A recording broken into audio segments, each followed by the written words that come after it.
Kita menunggu narasumber untuk join.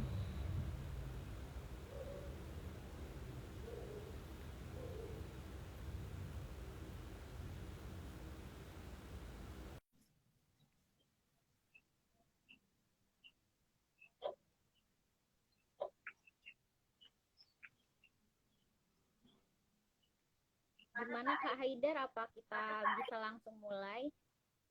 Iya, Kak Nun bisa langsung dimulai Iya, aja. Kak Nun bisa langsung dimulai aja. Ini keburu malam, besok kita udah Ini keburu harus malam, kerja besok nih. kita udah harus kerja nih. Istirahat. Istirahat. Oke, baik. Eh, kita langsung mulai aja ya. Oke, Kak Nun. Oke, Kak Nun. Assalamualaikum warahmatullahi wabarakatuh. Selamat Waalaikumsalam malam, warahmatullahi. juris. Waalaikumsalam warahmatullahi. Selamat malam, juris Polis Institut, pemirsa setia juris Polis Institut. Kali ini, minggu ini, kita seperti biasa melanjutkan agenda ngopi seruput. Kali ini dengan tema apa kabar RUU PKS. Gimana sih nih kabarnya RUU PKS? Kayaknya kita udah lama banget denger ada RUU PKS, tapi sampai mana nih pembahasannya di DPR? Kita akan bahas itu bersama narasumber kita yang sangat kita banggakan, yaitu Kakak Muhammad Ali Haidar. Oke. Gimana nih Kak Haidar, langsung aja ya, kita langsung bahas. Kayaknya menarik banget nih. Apa kabar Ya, RUU betul. PKS gitu temanya. Ya, betul. Ya, tentunya. Sebelumnya nih Kak, aku mau nanya dulu nih. Sebenarnya kenapa sih kita harus ngebahas RUU PKS ini? Oke. Terima kasih Kak Nun atas. Terima kasih Kak Nun atas. Baik, jurisian semua. Perkenalkan, saya Jurisian semua. Muhammad Ali Haidar. Saya Muhammad Ali Haidar. Saya Direktur pada Departemen Reformasi Kebijakan Publik di Juris Police Institute. Baik, tadi sudah ditanya dengan pertanyaan pertama dari Kak Nun bahwa mengapa kita angkat tema tentang RUU PKS pada malam hari ini. Ya, kita sering dengar RUU ini, RUU penghapusan kekerasan seksual ini, yang merupakan salah satu RUU yang ke depan nanti akan mengakomodasi hak-hak bagi para korban yang mayoritas kebanyakan berasal dari kelompok rentan. Kelompok rentan ini ya meliputi perempuan atau anak-anak kecil yang mereka seringkali berada pada posisi subordinat, pada posisi yang berada di bawah kekuasaan pihak lain yang lebih kuat. Dan ini kelompok rentan ini seringkali ya mendapatkan perlakuan penyalahgunaan.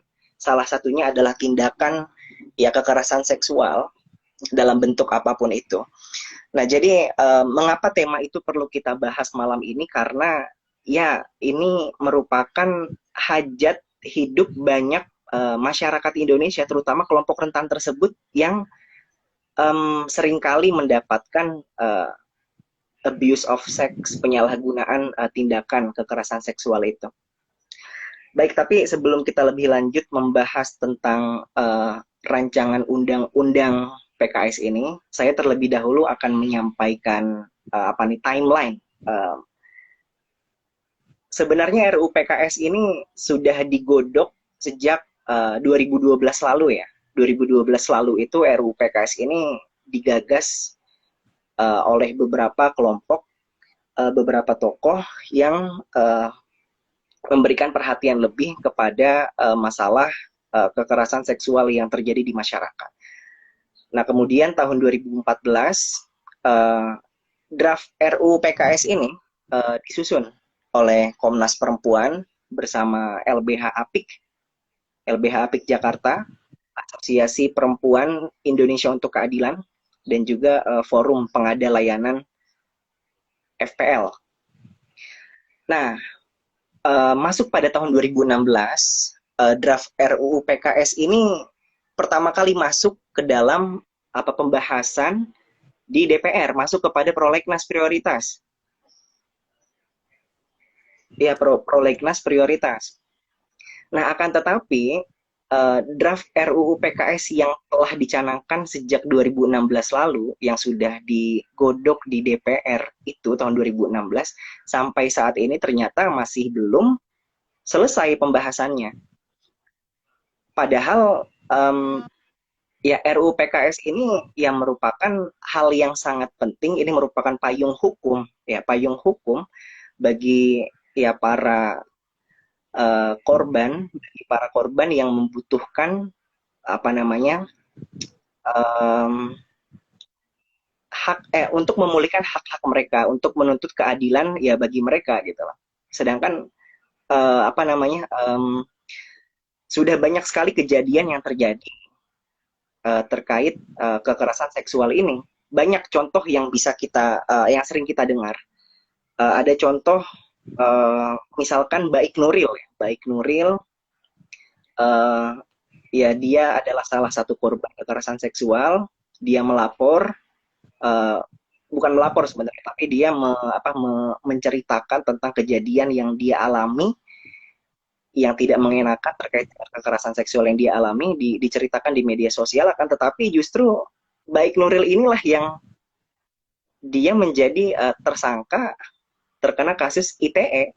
Nah, ini kan menunjukkan salah satu bukti bahwa ya RUU PKS ini harus segera disahkan oleh DPR dan Presiden, hingga akhirnya tidak lagi terjadi korban seperti Baik Nuril ini yang semestinya dia mendapatkan keadilan, mendapatkan perlindungan karena dia merupakan korban kekerasan seksual, tapi justru Baik Nuril malah menjadi pihak yang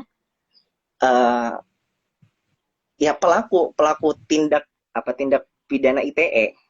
Ini kan sangat sangat tidak menguntungkan, dan sangat, di satu sisi Baik Nuril mendapatkan perlakuan yang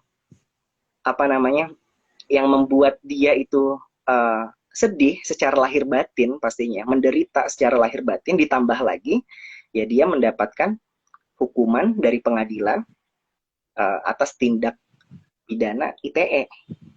Oke, kira-kira itu Kak Nun, mengapa kita perlu membahas tentang RUU PKS yang sampai sekarang ini masih mengambang, ini masih belum disahkan oleh DPR.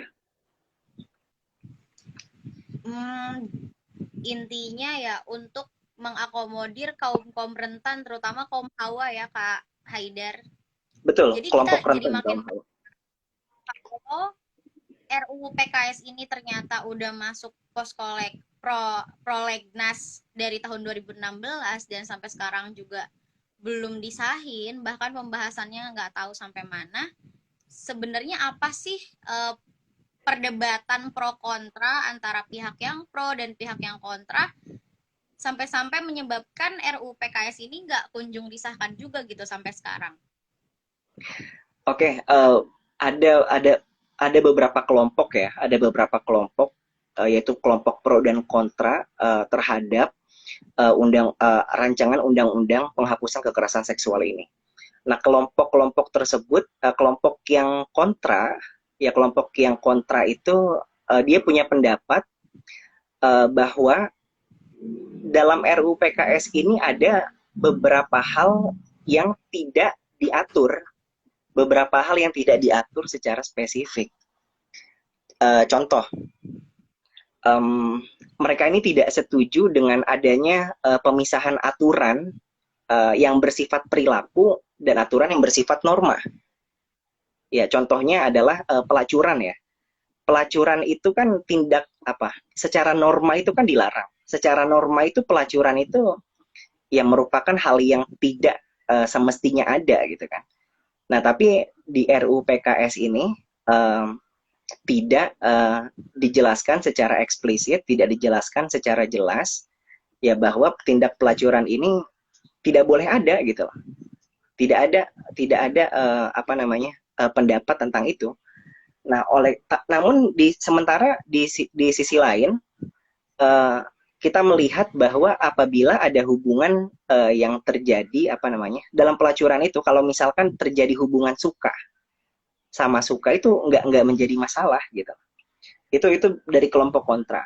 Dari kelompok kontra Kemudian kelompok kontra juga memiliki pendapat bahwa ya RUU ini tidak membedakan antara laki-laki yang ada di dalam ikatan keluarga ataupun di luar ikatan keluarga. Nah, jadi kalau misalkan ada laki-laki di luar ikatan keluarga menggoda perempuan, itu termasuk ke dalam tindakan kekerasan seksual, menggoda misalkan ya, siul-siul misalkan. Dan itu dipersamakan dengan laki-laki yang memiliki dalam ikatan keluarga. Jadi kalau suami nantinya itu bukan memaksa ya bahasanya, atau menggoda istrinya sedangkan istri tidak suka, itu bisa menjadi salah satu unsur dalam tindak pidana kekerasan seksual ini. Nah, kelompok-kelompok yang kontra itu memiliki pendapat demikian. Tapi terlepas dari pro dan kontra, ya semestinya kita harus melihat secara mendasar mengenai mengapa RUU PKS ini ada. Tadi kita harus kembali kepada pendapat bahwa RUU PKS ini ada adalah untuk menyediakan payung hukum bagi mereka-mereka kelompok rentan yang seringkali mendapatkan kekerasan seksual namun tidak tahu bagaimana caranya untuk mendapatkan keadilan. Karena tidak diatur dalam sistem perundang-undangan kita, dalam sistem hukum nasional Indonesia tidak ada terkait hal itu. Ada hukum pidana tentang ya dalam hukum pidana itu ada overlap ya mungkin ya ya itu masih belum selengkap pelecehan seksual. Nah, oleh karenanya ya kelompok pro dan kelompok kontra itu semestinya ya boleh berpendapat masing-masing, akan tetapi ya jangan sampai perbedaan pendapat itu nantinya ya malah menghambat kelancaran untuk pengesahan RUU ini. Kalau RUU ini makin lama, semakin banyak korban yang tidak terakomodasi, semakin banyak korban pelecehan seksual yang tidak bisa mendapatkan ya keadilan dengan segera. Nah, makanya kalau saya berpendapat bahwa ya semestinya kita tidak lagi terjebak dalam pusaran perdebatan terkait RUU PKS ini.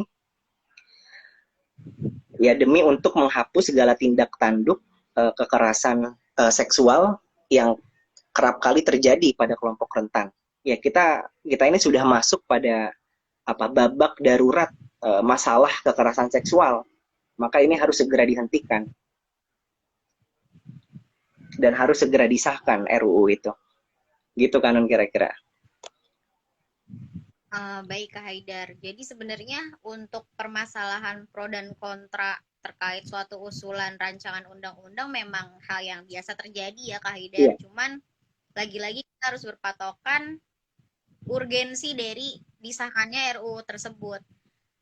Jadi sebenarnya apa sih yang membuat si RUU PKS ini tuh sampai sekarang terhambat nih untuk dibahas dan untuk disahkan? Apa ya Kak Haidar? Oke. RUU ini kan ya rancangan undang-undang ini panjang ya tahapannya ya. Kalau kita buka-buka lagi proses penyusunan RUU sampai akhirnya disahkan itu kan ada 7 tahapan ya. Ada 6 tahapan ya. Perencanaan, penyusunan, pembahasan tingkat 1, pembahasan tingkat 2, pengesahan, dan sampai akhirnya pengundangan. Nah, RUU PKS ini ya sebenarnya sudah sampai pada tahap penyusunan. Ya, namun kalau saya baca itu pendapat-pendapat yang ada di media, ya RUU ini lambat karena ya kalau DPR itu berpendapat bahwa masih adanya perbedaan definisi mengenai kekerasan seksual. Kekerasan seksual itu masih ya belum bulat definisinya apa. Nah, jadi ini yang dinyatakan oleh DPR mengapa RUU ini masih belum juga selesai, belum juga sampai pada tahap akhir. Namun ya kalau kita perhatikan lebih lanjut, eh, mengapa legislatif itu justru malah bisa eh, menyelesaikan pembahasan soal RUU Cipta Kerja dalam, ya, di kita dengar ya di malam hari itu RUU tersebut disahkan gitu lah. Dan terdengar sekali bahwa DPR sebagai legislatif sangat terburu-buru membahas tentang RUU Cipta Kerja saat itu. Namun beda halnya dengan RUU PKS. Mengapa RUU PKS ini tidak bisa ya juga disamakan? DPR tidak bisa menyelesaikan RUU tersebut dengan cepat gitu, secepat mereka membahas RUU Cipta Kerja. Nah, ini makanya jadi pertanyaan, apa memang RUU PKS ini tidak begitu penting? Tapi bagi saya ini sangat penting. Sangat penting karena menyangkut hajat hidup orang banyak. Dan ya konstitusi kita dengan jelas ya menyebutkan dalam pasal 28G itu bahwa setiap orang berhak atas perlindungan diri pribadi, keluarga, kehormatan, martabat, dan harta benda yang di bawah kekuasaannya, serta berhak atas rasa aman dan perlindungan dari ancaman ketakutan untuk berbuat atau tidak berbuat sesuatu yang merupakan hak asasi. Nah, kelompok-kelompok rentan seperti yang saya sebutkan tadi itu sangat membutuhkan rasa aman, rasa tentram dari tindakan kekerasan seksual ini. Maka semestinya tidak ada alasan lagi ya mengulur-ulur waktu dalam penyelesaian RUU penghapusan kekerasan seksual ini. Terlebih RUU ini sebenarnya sudah pernah masuk ke dalam prolegnas pada tahun 2016 lalu. Dan sampai hari ini 2021 masih belum ada kabar ya, semestinya pembahasan sudah banyak terjadi di badan legislatif.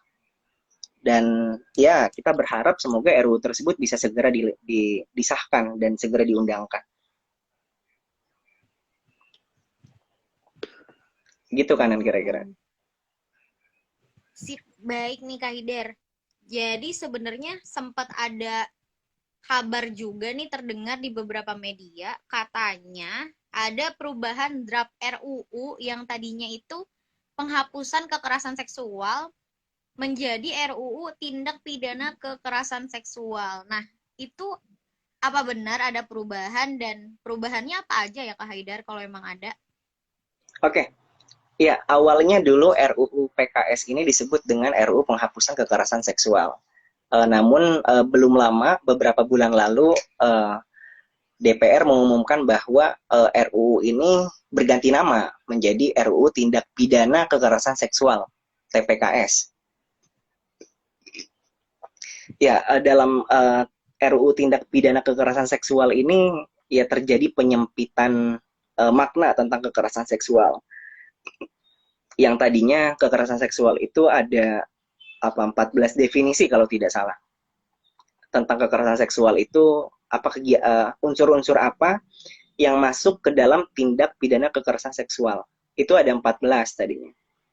Ada pemerkosaan, ada sampai 14 itu. Namun dalam RUU tindak pidana kekerasan seksual ini definisi tentang kekerasan seksual tersebut dipersempit hingga menjadi 4 definisi kalau tidak salah itu. 4 definisi. Ya ini sebenarnya menjadi catatan kekerasan seksual yang tadinya banyak hal-hal itu 15 definisi tadi itu yang mengandung makna yang lebih banyak ya daripada 4. Itu sebenarnya lebih akan mengakomodasi tindakan-tindakan yang biasanya terjadi dalam kekerasan seksual. Namun apabila dipersempit menjadi 4 definisi seperti saat sekarang ini setelah perubahannya menjadi tindak pidana kekerasan seksual, nah itu dikhawatirkan nanti terdapat beberapa hal yang justru ada suatu tindakan yang semestinya masuk kepada tindak kekerasan seksual, akan tetapi karena makna tersebut dipersempit Jadinya ya apa namanya, ada beberapa hal yang tidak bisa dikategorikan sebagai unsur tindak pidana kekerasan seksual. Ini yang dikhawatirkan ya seperti itu, apa makna kekerasan seksual dipersempit. Nah, kemudian dalam perubahan apa namanya, perubahan RUU tersebut juga kalau tidak salah ada 85 pasal yang dihilangkan. Saya kurang paham ini 85 pasal tersebut yang dihilangkan itu apa, karena ya draft ini ada 512 pasal, namun saya tidak melihat RUU yang sebelumnya, jadi saya tidak bisa membandingkan. Sedangkan RUU yang saya punya ini adalah RUU tindak pidana kekerasan seksual, tapi RUU yang sebelumnya tidak bisa saya akses sehingga saya tidak bisa menemukan 85 pasal tersebut. Nah, kira-kira itulah apa poin-poin yang mau saya sampaikan pada perubahan undang-undang RUU PKS menjadi TPKS, yaitu makna tentang kekerasan seksual itu dipersempit. Nah, ini yang dikhawatirkan nantinya ada beberapa tindakan yang tidak bisa terakomodasi, tidak bisa terakomodasi. Nah, jadinya ya khawatir itu tidak ada kekosongan hukum nantinya tentang tindakan-tindakan yang tidak terklasifikasi ke dalam definisi kekerasan seksual. Gitu kan, Nun, kira-kira? Oke, baik Kak Hidar. Kira-kira masih ada lagi nggak sih yang belum kita bahas, Kak Hidar?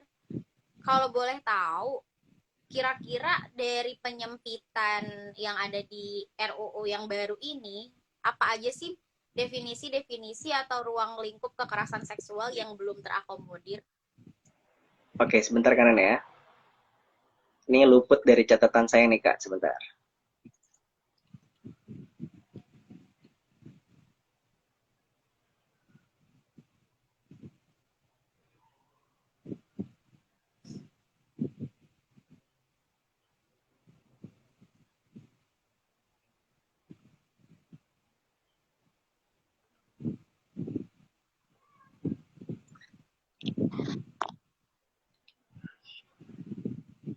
Oke, ini ada beberapa hal yang kalimat-kalimatnya diubah ini. Tadi definisi tadi kan ada 14, coba kita bahas satu persatu ya. Pertama itu ada perubahan dalam kata perkosaan. Ya, perkosaan itu diubah menjadi pemaksaan. Ya, sebenarnya kata perkosaan itu sudah umum ya, dalam tindak kekerasan seksual itu perkosaan itu sudah umum, dan ya banyaknya dari kita mengetahui bahwa pemaksaan dalam kekerasan seksual ya adalah perkosaan. Nah, kalau ini diubah ya nanti khawatirnya di masyarakat perbincangannya itu agak menjadi sedikit aneh. Jadi ini perkosaan diganti dengan kata pemaksaan, mungkin ini penghalusan kata ya, mungkin penghalusan kata, tapi menurut saya ini semestinya tidak perlu diubah.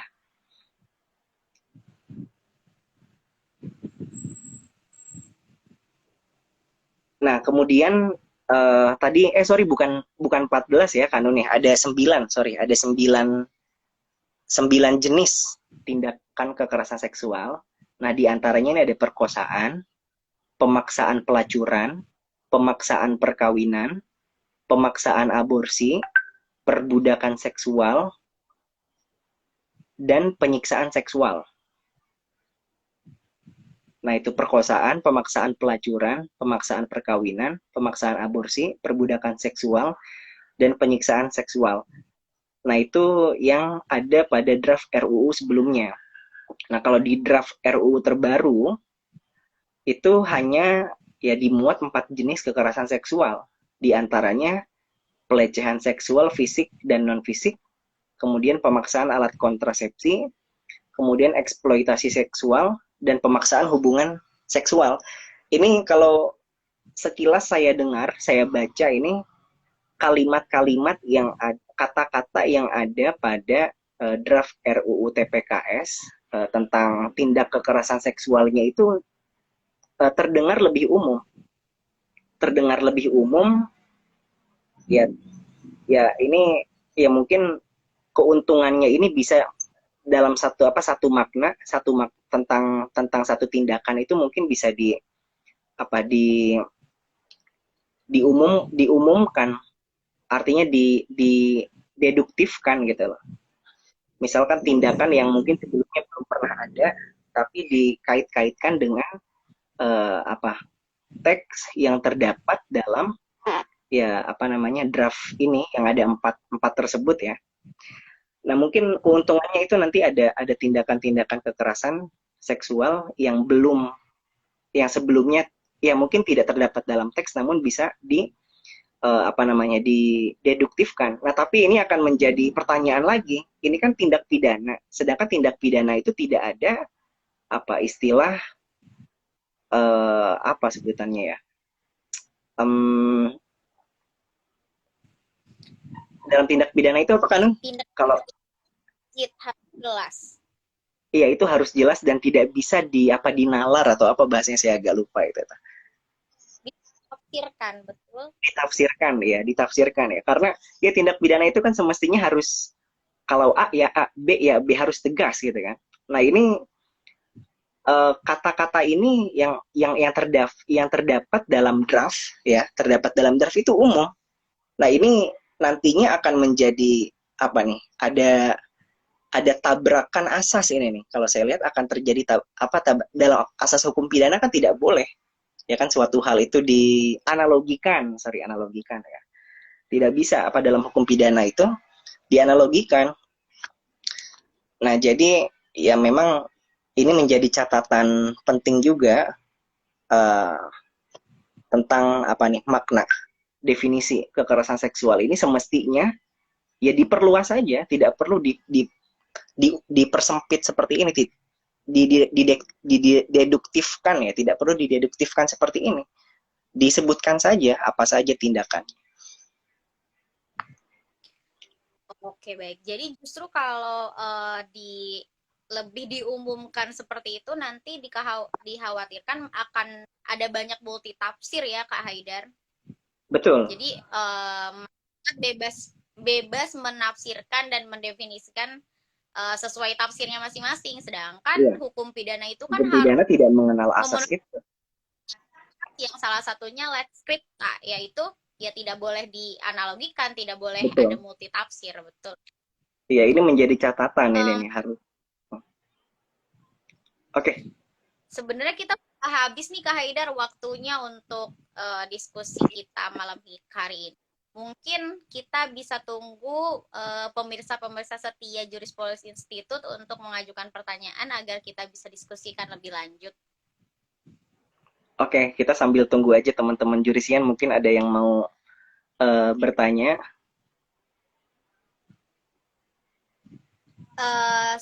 Sambil menunggu teman-teman jurisian ada yang mau bertanya, kira-kira saya sendiri boleh nggak nih Kak Haidar untuk bertanya?